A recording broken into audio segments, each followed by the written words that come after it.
Hi, എല്ലാവർക്കും നെയ്യാർ എക്സ്പ്രസിലേക്ക് വീണ്ടും സ്വാഗതം. പഠനമെല്ലാം നല്ല രീതിയിൽ മുന്നോട്ട് പോകുന്നുണ്ടെന്ന് പ്രതീക്ഷിക്കുന്നു. നമ്മൾ ഇപ്രാവശ്യം നോക്കുന്നത് ഫെബ്രുവരി മാസത്തെ പ്രധാനപ്പെട്ട എന്ത് ചെയ്യുന്നു PSC ബുള്ളറ്റിലെ ആനുകാലികൾ എന്നുള്ളതാണ്. നമുക്ക് എന്ത് ചെയ്യാം, മെല്ലെ ക്ലാസ്സിലേക്ക് പ്രവേശിക്കാം. നമ്മൾ ഫെബ്രുവരിയിൽ നോക്കുമോ, ആദ്യം നമുക്ക് ബുള്ളറ്റിനകത്ത് തന്നിരിക്കുന്നത് 68ാമത് ഗ്രാമി പുരസ്കാരമാണ് അല്ലെ. സംഗീതത്തിലെ ഓസ്കാർ എന്നറിയപ്പെടുന്ന പുരസ്കാരമാണ് ഗ്രാമി. സംഗീതത്തിലെ നൊബേൽ എന്നറിയപ്പെടുന്ന പുരസ്കാരം ചോദിക്കുകയാണെങ്കിൽ പോളാനാണ്. സംഗീതത്തിലെ ഓസ്കാർ എന്നറിയുന്നതാണ് ഗ്രാമി എന്നറിയപ്പെടുന്ന പുരസ്കാരം. അതിൽ ഗ്രാമി പുരസ്കാരം പ്രധാനമായിട്ടും നമുക്ക് രണ്ട് വ്യക്തികൾക്ക് കൊടുത്തിരിക്കാൻ നമുക്ക് നോക്കണം. അതിലൊന്ന് ദലൈ ലാമ, മറ്റൊരു വ്യക്തി ആരെന്ന് ചോദിക്കുകയാണെങ്കിൽ സ്റ്റീഫൻ സ്പിൽബർഗ് ആണ്. സംവിധായകനാണ് സ്റ്റീഫൻ സ്പിൽബർഗ്.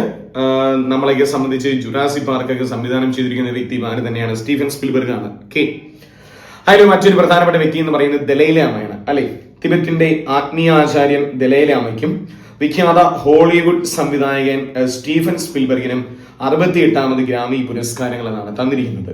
അതിൽ audio book narration story telling വിഭാഗത്തിൽ meditation the reflection of his holiness Dalai Lama എന്ന് പറയുന്ന ഓഡിയോ ബുക്കിന്റെ വിതരണത്തിലാണ് ദലൈ ലാമയ്ക്ക് ഗ്രാമി പുരസ്കാരം.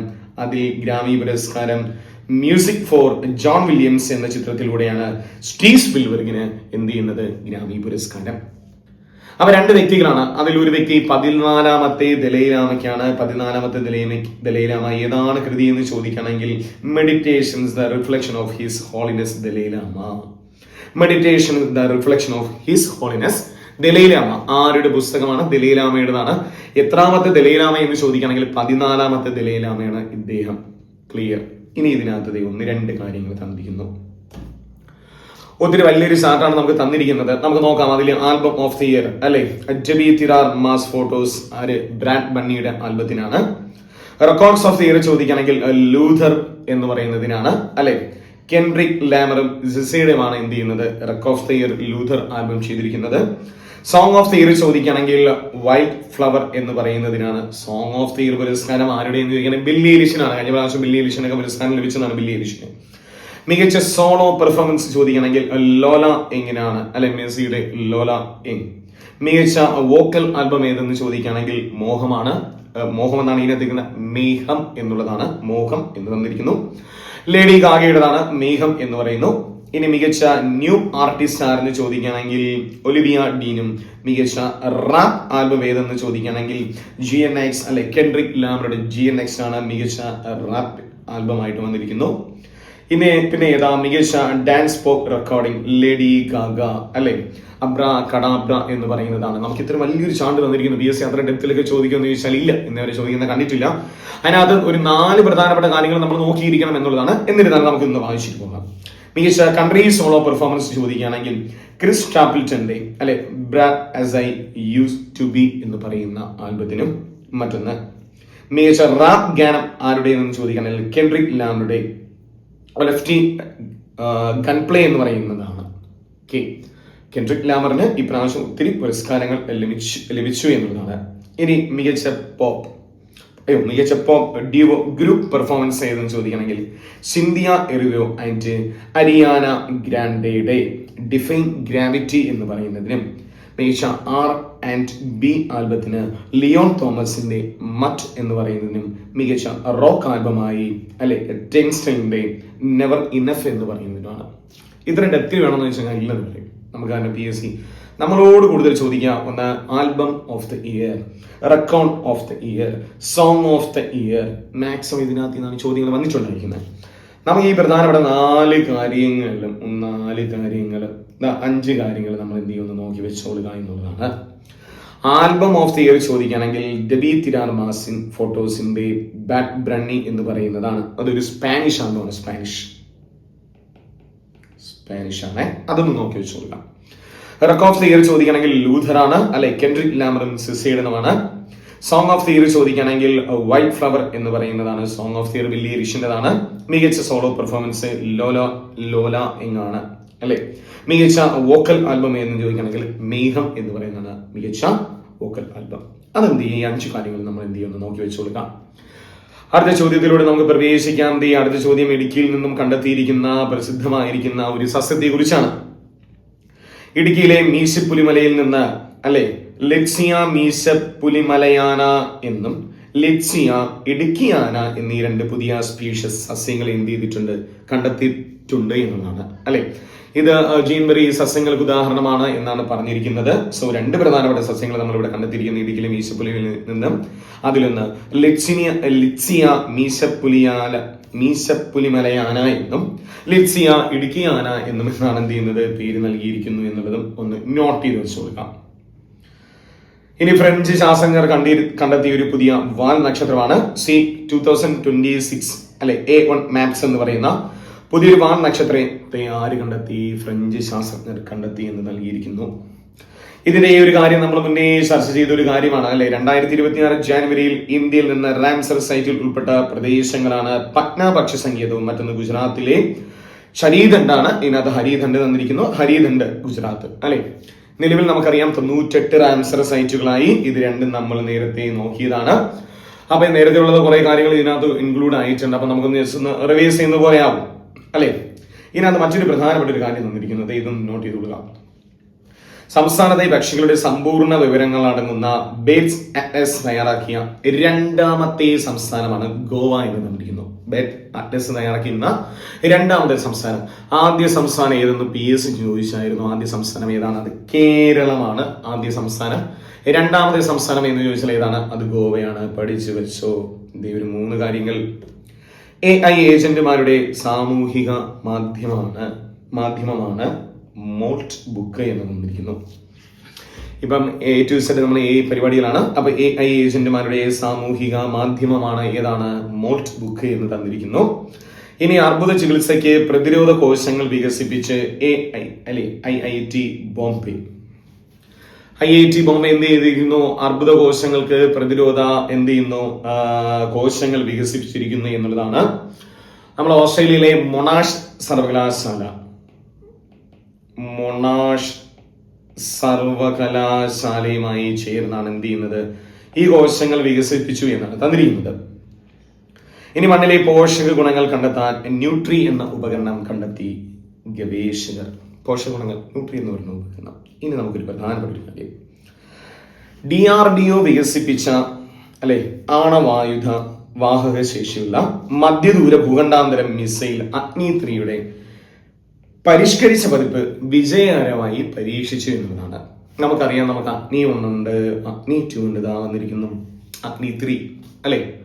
അഗ്നി 3 നമ്മൾ ഒഡീഷയിലെ ശാന്തിപൂരിൽ നിന്നും പരിഷ്കരിച്ചു എന്നുള്ളതാണ്. ഇതിന്റെ ദൂരപരിധി എന്ന് പറയുന്നത് 3500 കിലോമീറ്റർ ആണ് എന്ത് ചെയ്യുന്നത്, ഇതിന്റെ ദൂരപരിധിയായിട്ട് വരുന്നു എന്നുള്ളതാണ്. 3500 കിലോമീറ്റർ ആണ് ഇതിന്റെ ദൂരപരിധി എന്ന് പറയുന്നത്. നോട്ട് ചെയ്ത് വെച്ചോളേ. അപ്പൊ നമുക്ക് സ്പോർട്സുമായി ബന്ധപ്പെട്ട ചോദ്യങ്ങളാണ് വന്നിരിക്കുന്നത്. നമുക്ക് ഇപ്രാവശ്യം സ്പോർട്സുമായി ബന്ധപ്പെട്ട ചോദ്യങ്ങളോട്ട് എന്ത് ചെയ്യാം, പ്രവേശിക്കാം. നമ്മൾ അടുത്ത ചോദ്യം എന്താ പിടിച്ചോ, സ്പോർട്സുമായി ബന്ധപ്പെട്ടിരിക്കുന്ന ചോദ്യങ്ങളാണ്. ഈ വർഷത്തെ സന്തോഷ് ട്രോഫി ഫുട്ബോൾ കിരീടം സർവീസിനാണ് അല്ലെ. സന്തോഷ് ട്രോഫി ഏത് കായികവുമായി ബന്ധപ്പെട്ടിരിക്കുന്നു എന്ന് ചോദിക്കുകയാണെങ്കിൽ അത് ഫുട്ബോളാണ്. സർവീസ് നമ്മളെ കേരളത്തെ പരാജയപ്പെടുത്തിക്കൊണ്ട് സർവീസ് വിജയിച്ചിരിക്കുന്നു. 1-0 ആയിരുന്നു അവരുടെ വിജയം. വേദി എവിടെയെന്ന് ചോദിക്കുകയാണെങ്കിൽ അസമിലെ ദിബ്രുഗഡാണ് വേദി. എത്ര തവണ കേരളം സന്തോഷ് ട്രോഫി കിരീടം നേടിയെന്ന് ചോദിക്കുകയാണെങ്കിൽ 7 തവണ സന്തോഷ് ട്രോഫി കിരീടം നമ്മൾ നേടി എന്നുള്ളതാണ്. എത്ര തവണയാണ്? 7 തവണ നേടി. ഇതേ നോക്കി. ഓസ്ട്രേലിയൻ ഓപ്പൺ പുരുഷ സിംഗിൾസ് കിരീടം നേടിയിരിക്കുന്നു അല്ലെ. നമുക്കറിയാം 4 ഗ്രാൻഡ് സ്ലാം ടൂർണമെന്റ് ഉണ്ട്. ഓസ്ട്രേലിയൻ ഉണ്ട്, ഫ്രഞ്ച് ഉണ്ട്, വിംബിൾട്ടൺ ഉണ്ട്, US ഉണ്ട്. അതിൽ ആദ്യം നടക്കുന്നതാണ് ഓസ്ട്രേലിയൻ ഓപ്പൺ. അതിൽ ഓസ്ട്രേലിയൻ ഓപ്പൺ പുരുഷ കിരീടം ആർക്ക് നേടി സിംഗിൾസിൽ? അത് കാർലോസ് അൽക്കാരസ് അല്ലെ. സ്പെയിൻ താരമായിരിക്കുന്ന കാർലോസ് അൽക്കാരസ് പുരുഷ കിരീടം നേടിയിരിക്കുന്നു. ഫൈനലിൽ സെർബിയൻ താരമായിരിക്കുന്ന നൊവാക് ജോക്കോവിച്ചിനെ പരാജയപ്പെടുത്തി എന്നുള്ളതാണ്. അപ്പൊ സെമി ഫൈനലിൽ വരെ നൊവാക് ജോക്കോവിച്ച് വന്നപ്പോൾ അവിടെ മറ്റൊരു റെക്കോർഡ് ഉണ്ടായി. കാരണം ഗ്രാൻഡ് സ്ലാം സിംഗിൾസിൽ 400 മത്സരങ്ങൾ വിജയിക്കുന്ന ആദ്യ താരം നൊവാക് ജോക്കോവിച്ച് ആയി എന്നുള്ളതാണ്. അതും നോട്ട് ചെയ്ത് വെച്ചു കൊടുക്കാം. ഇനി വനിതാ സിംഗിൾസ് ആർക്കാണ് ലഭിച്ചു എന്ന് ചോദിക്കുകയാണെങ്കിൽ അത് കസാക്കിസ്ഥാൻ താരമായിരിക്കുന്ന എലേന റൈബാക്കിനേക്കാണ് വനിതാ കിരീടം നേടിയിരിക്കുന്നത്. കസാക്കിസ്ഥാൻ താരമാണ്. ആരെന്ന് ചോദിക്കുകയാണെങ്കിൽ എലേന റൈബാക്കിനെയാണ്. അടുത്ത ചോദ്യം നമ്മളത് മുന്നേ ചർച്ച ചെയ്തു. Under-19 ഏകദിന ലോകകപ്പ് ക്രിക്കറ്റ് ടൂർണമെന്റിൽ ഇന്ത്യക്ക് കിരീടം. നമ്മൾ ആരെ പരാജയപ്പെടുത്തി? അവിടെ ഇംഗ്ലണ്ടിനെ പരാജയപ്പെടുത്തി എന്ന് നമ്മൾ പഠിച്ചു അല്ലെ. ഇന്ത്യ 400 റൺസ് എന്തോ സ്കോർ ചെയ്തു അല്ലെ. അതൊക്കെ നമ്മളൊന്ന് ചർച്ച ചെയ്തായിരുന്നു അല്ലെ. ഇന്ത്യയുടെ 6ാമത്തെ കിരീടം കൂടിയാണ് Under-19 ലോകകപ്പ് കിരീടം. അവിടെ നമ്മൾ 100 റൺസിന് എന്ത് ചെയ്യുന്നു? ഫൈനലിൽ ഇംഗ്ലണ്ടിനെ പരാജയപ്പെടുത്തി.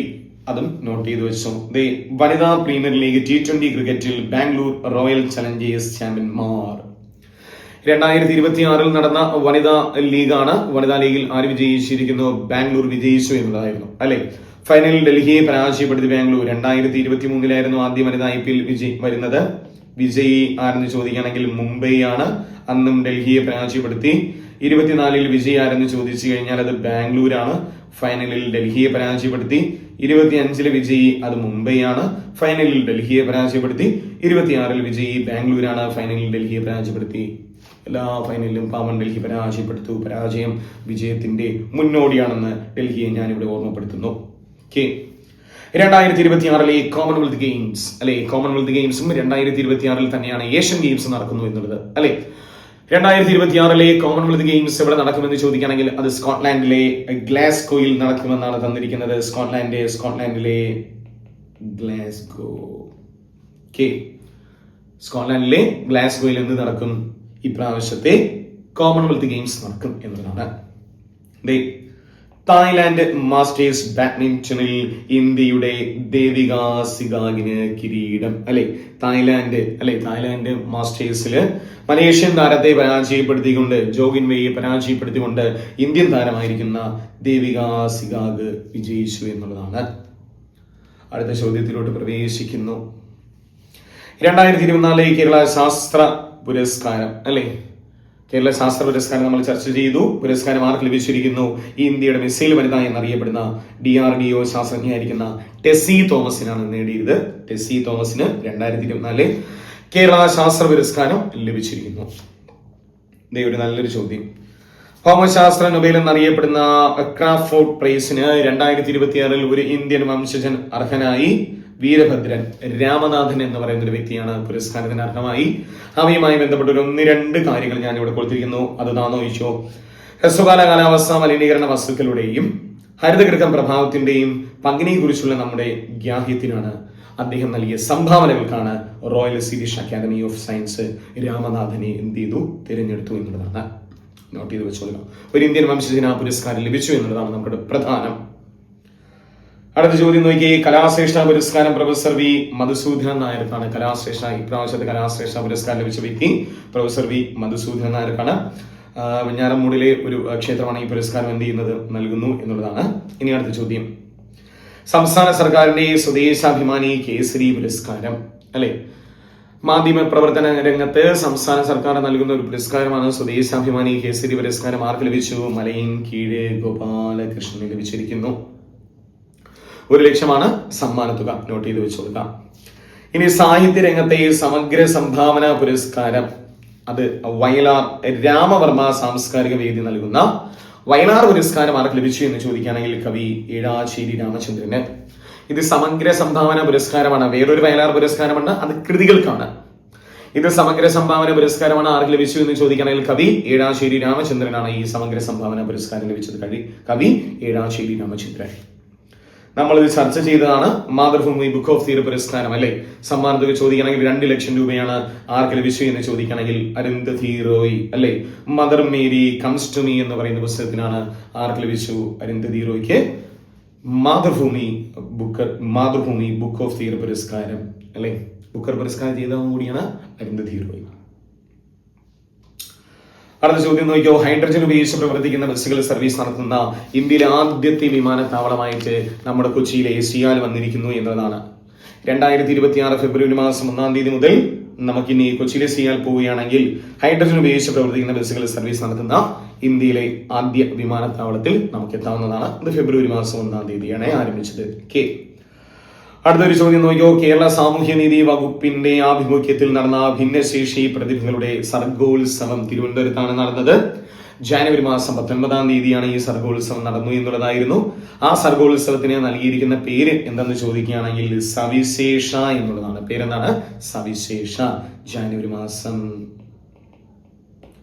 19-നാണ് ഇത് നടന്നു എന്നുള്ളതാണ്. പേര് ചോദിക്കുകയാണെങ്കിൽ ഇതാണ് സവിശേഷ എന്നുള്ളതാണ് ഇതിന്റെ പേര് എന്നുള്ളതാണ്.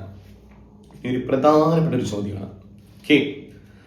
ഒരു പ്രധാനപ്പെട്ട ഒരു ചോദ്യമാണ്. രാജ്യത്തെ ആദ്യത്തെ അവയവമാറ്റ ആശുപത്രി അത് കോഴിക്കോട് ജില്ലയിലെ ചേവായൂരിൽ നിലവിൽ വന്നു എന്നുള്ളതാണ്.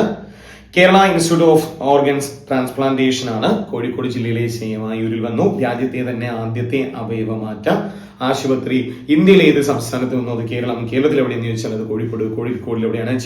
ചേവായൂരിൽ വന്നു എന്നുള്ളതാണ്. ഇത് ഫെബ്രുവരി മാസം 7-ാം തീയതി കേരള മുഖ്യമന്ത്രിയായിരിക്കുന്ന പിണറായി വിജയൻ ഫെബ്രുവരി മാസം 7-ാം തീയതി ഉദ്ഘാടനം ചെയ്തു എന്നുള്ളതാണ്. ഫെബ്രുവരി 7. ഇനി വരാൻ പോകുന്ന ഒരു എക്സാമിന് നമ്മളോട് 100% ചോദിക്കാൻ ചാൻസ് ഉള്ള ഒരു ചോദ്യമാണ്. സംസ്ഥാനത്ത് ഒരു നദിക്ക് കുറുകെ നിർമ്മിക്കുന്ന ഏറ്റവും നീളം കൂടിയ പാലം. സംസ്ഥാനത്ത് ഒരു നദിക്ക് കുറുകെ നിർമ്മിക്കുന്ന ഏറ്റവും നീളം കൂടിയ പാലം എന്നാണ് PSC നമ്മളോട് തന്നിരിക്കുന്നത്. അത് അമ്പൂരിയിലെ കൂമ്പിച്ചൽ കടവ് പാലമാണ്. അതുമായി ബന്ധപ്പെട്ട് നമുക്ക് 1-2 കാര്യങ്ങൾ നോക്കാം. കേരളത്തില് അണക്കെട്ടിന് കുറുകെയുള്ള ഏറ്റവും നീളം കൂടിയ പാലം എന്ന് ചോദിച്ചാൽ നമുക്കൊരു പക്ഷേ ഇത് തന്നെയാണ് വരേണ്ടത്. കൂമ്പിച്ചൽ കടവ് പാലമാണ്. 2026 ഫെബ്രുവരി മാസം 11-ാം തീയതി കേരള മുഖ്യമന്ത്രിയായിരിക്കുന്ന പിണറായി വിജയൻ എന്ത് ചെയ്യുന്നു? ഇത് ഉദ്ഘാടനം ചെയ്തു എന്നുള്ളതാണ്. 24,71,00,000 ഇതിന്റെ ബഡ്ജറ്റ്. ഇത് നെയ്യാർ ജലസംഭരണിക്കും കരിപ്പയാറിനും കുറുകെയാണ് പാലം നിർമ്മിച്ചിരിക്കുന്നത് എന്നുള്ളതാണ്. ഇത് സമുദ്രനിരപ്പിൽ നിന്നും 12.5 മീറ്റർ ഉയരത്തിലാണ് ഈ പാലം നിർമ്മിച്ചിരിക്കുന്നു എന്നുള്ളതാണ് അതിന്റെ മറ്റൊരു പ്രത്യേകത. ഇത് ബന്ധിപ്പിക്കുന്നത് തൊടുമല ഗ്രാമത്തെ ബന്ധിപ്പിക്കുന്നു എന്നുള്ളതാണ്. തൊടുമല ഗ്രാമം. ഇനി PSC ഇത് ഏത് നിയോജക മണ്ഡലത്തിലാണെന്ന് ചോദിക്കുകയാണെങ്കിൽ ഇത് പാറശാലയാണ് കേട്ടോ. പാറശാല നിയോജക മണ്ഡലത്തിലാണ് വരുന്നത് കൂമ്പിച്ചൽ കടവ് പാലം. പാറശാല നിയോജക മണ്ഡലത്തിലാണ് എന്ത് ചെയ്യുന്നത്? ഇത് വരുന്നത് എന്നുള്ളത് എന്ത് ചെയ്യുമെന്ന് നോട്ട് ചെയ്ത് വെച്ചോളൂ. ഈ കാര്യങ്ങളൊക്കെ എന്ത് ചെയ്യുമെന്ന് നോട്ട് ചെയ്ത് വെച്ചോളുക. നമ്മുടെ അടുത്ത ഒരു 2-3 പദ്ധതികളാണ്. കുട്ടികളുടെ മാനസിക സുസ്ഥിതിക്കും പഠന പുരോഗതിക്കുമായി കേരള പൊതുവിദ്യാഭ്യാസ വകുപ്പ് നടപ്പിലാക്കുന്ന പദ്ധതിയാണ് സ്നേഹം. അല്ലെ, കുട്ടികളിലെ മാനസിക സുസ്ഥിതിക്കും പഠന പുരോഗതിക്കുമായി കേരള പൊതുവിദ്യാഭ്യാസ വകുപ്പ് നടപ്പിലാക്കുന്ന പദ്ധതിയാണ് സ്നേഹം എന്ന് പറയുന്ന പദ്ധതി. ഇനി പൊതുവിദ്യാലയങ്ങളിലെ കുട്ടികളുടെ ശാരീരിക മാനസിക ഉന്നമനം ലക്ഷ്യമിട്ട് ആരോഗ്യ കുടുംബക്ഷേമ വകുപ്പ് നടപ്പിലാക്കുന്ന പദ്ധതിയാണ് അക്ഷരം ആരോഗ്യം എന്ന് പറയുന്ന പദ്ധതി. നമുക്ക് ഈ പദ്ധതി വെരി ഇമ്പോർട്ടന്റ് ആണ്. പൊതുവിദ്യാലയങ്ങളിൽ കുട്ടികളുടെ ശാരീരിക മാനസിക ഉന്നമനം ലക്ഷ്യമിട്ട് ആരോഗ്യ കുടുംബക്ഷേമ വകുപ്പ് നടപ്പിലാക്കുന്ന പദ്ധതിയാണ് അക്ഷരം ആരോഗ്യം എന്ന് പറയുന്ന പദ്ധതി. ഇത് ഉദ്ഘാടനം ചെയ്തിരിക്കുന്ന തിരുവനന്തപുരത്തെ കോട്ടൺ ഹിൽ സ്കൂളിലാണ് ഉദ്ഘാടനം ചെയ്തിരിക്കുന്നു. ഫെബ്രുവരി മാസം 6-ാം തീയതി ഉദ്ഘാടനം ചെയ്തിരിക്കുന്നു. ഇതിന്റെ ടോൾ ഫ്രീ നമ്പർ ഒന്ന് നോട്ട് ചെയ്ത് വെച്ചോ. 104 ഇതിന്റെ ടോൾ ഫ്രീ നമ്പർ. എത്രയാണ്? 104 ഇതിന്റെ ടോൾ ഫ്രീ നമ്പർ 104. അടുത്തൊരു വീണ്ടും ഒരു കേന്ദ്ര സർക്കാരിനെയാണ്. കേന്ദ്ര സഹകരണ മന്ത്രാലയത്തിന് കീഴിൽ ആരംഭിച്ച പുതിയ ഓൺലൈൻ ടാക്സി ഏതെന്ന് ചോദിക്കുകയാണെങ്കിൽ ഭാരത് ടാക്സിയാണ്. കേന്ദ്ര സഹകരണ മന്ത്രാലയത്തിന് കീഴിൽ ആരംഭിച്ച ഓൺലൈൻ ടാക്സി ഏതാണ്? ഭാരത് ടാക്സിയാണ്. ഉദ്ഘാടനം ചെയ്തിരിക്കുന്നത് സഹകരണ മന്ത്രിയായിരിക്കുന്ന അമിത് ഷാ ആണ്. ഡൽഹിയിലാണ് എന്ത് ചെയ്യുന്നത്? ഉദ്ഘാടനം ചെയ്തു. ഇന്ത്യ അറബ് വിദേശകാര്യ മന്ത്രിമാരുടെ സമ്മേളനം എവിടെ നടന്നു എന്ന് ചോദിക്കുകയാണെങ്കിൽ ന്യൂഡൽഹിയിൽ നടന്നു. ഇന്ത്യ അറബ് വിദേശകാര്യ മന്ത്രിമാരുടെ സമ്മേളനം ന്യൂഡൽഹിയിൽ നടന്നതായിട്ടാണ് PSC നമുക്ക് തന്നിരിക്കുന്നു. ഇനി 2026 ജനുവരി മാസം 23-ാം തീയതി സർക്കാർ ഒരു പ്രഖ്യാപനം നടത്തിയിരിക്കുന്നു. അത് എന്താണെന്ന് ചോദിക്കുകയാണെങ്കിൽ നമുക്കിനി ഔദ്യോഗികമായിട്ടൊരു സൂക്ഷ്മാണു ഉണ്ടാവും എന്നുള്ളതാണ് മറ്റൊരു കാര്യം. ഔദ്യോഗിക പക്ഷി, വൃക്ഷം, പുഷ്പം, ഫലം ഇതൊക്കെ ഉള്ളതുപോലെ കേരളത്തിന്റെ ഔദ്യോഗിക സൂക്ഷ്മാണു ഏതാണെന്ന് ചോദിക്കുകയാണെങ്കിൽ അത് ബാസിലസ് സബ്റ്റിലിസ് എന്ന് പറയുന്നതാണ്. ബാസിലസ് സബ്റ്റിലിസ് എന്ന് പറയുന്നതാണ് നമ്മുടെ ഔദ്യോഗിക സൂക്ഷ്മാണു. നോക്കി വെച്ചിരുന്നോ? ഇപ്രാവശ്യം വരുന്ന ഒരു എക്സാമിന് ക്വസ്റ്റ്യൻ പേപ്പറിൽ ആരുണ്ടായിരിക്കും? ബാസിലസ് സബ്റ്റിലിസ് ഉണ്ടായിരിക്കും. നമ്മുടെ കേരളത്തിന്റെ ഔദ്യോഗിക സൂക്ഷ്മാണു ഏതെന്നാണ് ചോദ്യം. ഇതാ നോക്കിക്കോ. ഇന്ത്യയിലെ ആദ്യത്തെ മെനോപാസ് ക്ലിനിക് ആരംഭിച്ച സംസ്ഥാനം മഹാരാഷ്ട്രയാണ്. സ്ത്രീകൾ നേരിടുന്ന ആരോഗ്യപരമായിട്ടുള്ള കാര്യങ്ങൾക്ക് വേണ്ടിയിട്ട് എന്ത് ചെയ്യുന്നു? ഇന്ത്യയിലെ തന്നെ ആദ്യത്തെ മെനോപാസ് ക്ലിനിക് ആരംഭിച്ച സംസ്ഥാനം ഏതാണ്? അത് മഹാരാഷ്ട്രയാണ്.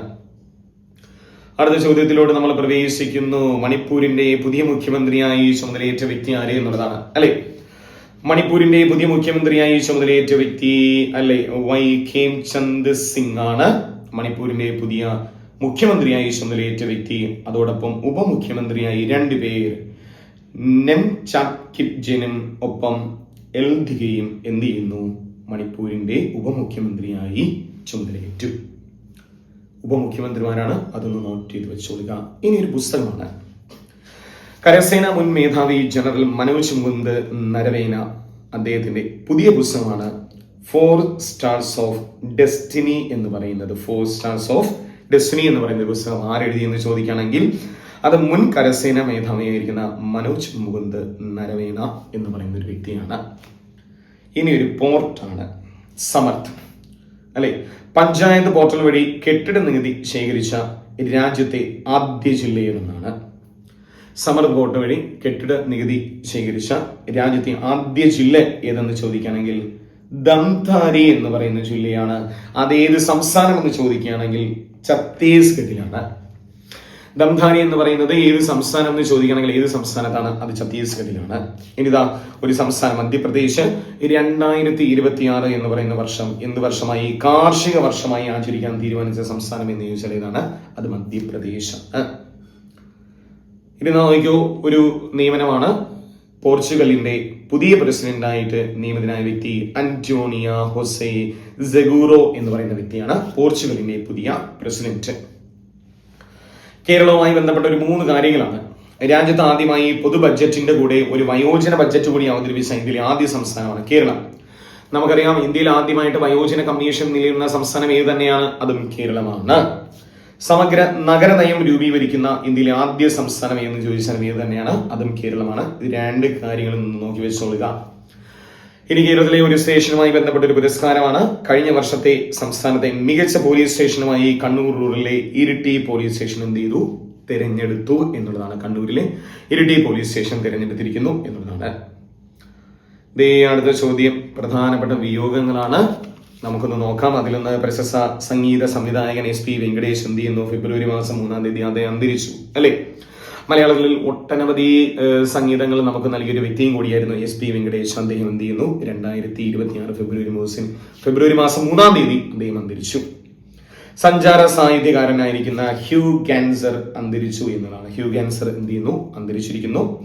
വിഖ്യാത മെക്സിക്കൻ നടനായിരിക്കുന്ന ഹൊറാർഡോ ടെറസേന അദ്ദേഹം അന്തരിച്ചു. ഹൊറാർഡോ ടെറസേന ഏതാണ്? മെക്സിക്കൻ നടനാണ്. ഒരു നടൻ കൂടി അന്തരിച്ചിരിക്കുന്നു എന്ന് PSC ബുള്ളറ്റിനിൽ പറഞ്ഞിരിക്കുന്നു. ഇതിനകത്ത് പ്രധാനപ്പെട്ട 2 പേരിൽ ഒന്ന് SP വെങ്കടേശൻ, മറ്റൊന്ന് മാവേലിക്കര മുൻ MLA ആയിരിക്കുന്ന, അല്ലെ, എം മുരളി എന്ന് പറഞ്ഞൊരു വ്യക്തിയാണ്. എം മുരളി എന്ന് പറഞ്ഞൊരു വ്യക്തിക്ക് ഒരു പ്രധാനപ്പെട്ട ഒരു കാര്യമുണ്ട്. അദ്ദേഹം ഏറ്റവും കൂടുതൽ സ്വകാര്യ ബില്ലുകൾക്ക് അവതരണ അനുമതി നേടി അവതരിപ്പിച്ചിരിക്കുന്ന വ്യക്തിയും കൂടിയാണ്. അങ്ങനെ പ്രമേയം അവതരിപ്പിച്ചിരിക്കുന്ന ഒരു വ്യക്തിയും കൂടിയാണ്. ആര്? എം മുരളി. അന്തരിച്ച എം മുരളി, മുൻ MLA ആയിരിക്കുന്ന എം മുരളി, അന്തരിച്ച മുൻ MLA ആയിരുന്ന എം മുരളി ഏത് മണ്ഡലത്തെ പ്രതിനിധാനം ചെയ്തു എന്ന് ചോദിക്കുകയാണെങ്കിൽ ഏതാണ്? മാവേലിക്കരയാണ്. അതും കൂടി എന്ത് ചെയ്യുന്നു? നോട്ട് ചെയ്ത് വെച്ച് കൊടുക്കാം. പിന്നെ പ്രമുഖ കഥകളി കൂടിയാട്ടം കലാകാരനായിരിക്കുന്ന കലാമണ്ഡലം രാമമോഹൻ അദ്ദേഹം എന്ത് ചെയ്തിരിക്കുന്നു? അന്തരിച്ചിരിക്കുന്നു. രാമമോഹൻ ഏത് കലാരൂപമായി ബന്ധപ്പെട്ടിരിക്കുന്നു എന്ന് ചോദിക്കുകയാണെങ്കിൽ കഥകളി കൂടിയാട്ടം. 2 നോക്കി വെച്ച് കൊടുക്കാം. പ്രശസ്ത നേപ്പാളി നടനായിരിക്കുന്ന സുനിൽ ധാപ്പ അന്തരിച്ചു. 2 നടന്മാരിവിടെ അന്തരിച്ചു, അല്ലെ? മറ്റൊന്ന് ഹൊറാൾഡോ ടെറസേനയും മറ്റൊന്നൊരു നേപ്പാൾ നടനായിരിക്കുന്ന സുനിൽ ധാപ്പയും അന്തരിച്ചിരിക്കുന്നു എന്നുള്ളതാണ്. ഇതുവരെ പറഞ്ഞിരിക്കുന്ന കാര്യങ്ങൾ ഏകദേശം ക്ലിയർ ആണെന്ന് പ്രതീക്ഷിക്കുന്നു. ഇത് നമ്മുടെ PSC ബുള്ളറ്റിൽ വന്നിരിക്കുന്ന കുറെ കാര്യങ്ങളാണ്. ഗ്രാമീ പുരസ്കാരങ്ങളൊന്നും നോട്ട് ചെയ്ത് വെച്ചോളൂ. ഗ്രാമീ പുരസ്കാരങ്ങൾ മറ്റൊന്ന് നമ്പൂരിൽ കുമ്പിച്ചൽ കടവ് പാലം, അല്ലെ? നമുക്കിത് വന്ന സൂക്ഷ്മാണുജീവി, ഇതൊക്കെ എന്ത് ചെയ്യും? നന്നായിട്ടൊന്ന് നോട്ട് ചെയ്ത് വെച്ചോളുക. ഒന്ന് നന്നായിട്ടൊന്ന് റിവൈസ് ചെയ്യുക. ഇതിന്റെ PDF കാര്യങ്ങളൊക്കെ ഞാൻ എന്ത് ചെയ്യുന്നു? നമ്മുടെ ടെലഗ്രാം ചാനലായിരിക്കുന്ന നെയ്യാസിയിൽ അപ്ലോഡ് ചെയ്യുന്നതായിരിക്കും. നിങ്ങൾക്ക് ക്ലാസ് ഇഷ്ടപ്പെട്ടിട്ടുണ്ടെങ്കിൽ എന്ത് ചെയ്യുക? സപ്പോർട്ട് ചെയ്യുക, ഷെയർ ചെയ്യുക. അപ്പൊ നമുക്ക് മറ്റൊരു വീഡിയോയുമായിട്ട് എന്ത് ചെയ്യാം? വീണ്ടും കാണാം. അതുവരേക്കും എല്ലാവർക്കും all the best. Thank you.